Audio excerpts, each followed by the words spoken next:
County in south-central Indiana, northwestern Breckinridge County in central Kentucky, west-central Meade County in central Kentucky until 8:30 a.m. or 9:30 a.m. At 5:27 a.m. or 6:27 a.m., Doppler radar indicated heavy rain across the warned area. Between 2 and 2.5 inches of rain have fallen. Flash flooding is ongoing or expected to begin shortly. Expected hazards include flash flooding caused by heavy rain. Source: Doppler radar. The following impacts are expected: flooding of small creeks and streams, urban areas, highways, streets and underpasses, as well as other drainage and low-lying areas.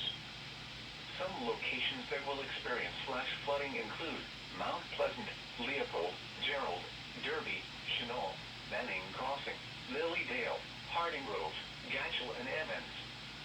Additional rainfall amounts up to 1 inch are possible in the warned area. Repeating, a flash flood warning has been issued until 8:30 a.m. for the following counties: Perry, Indiana,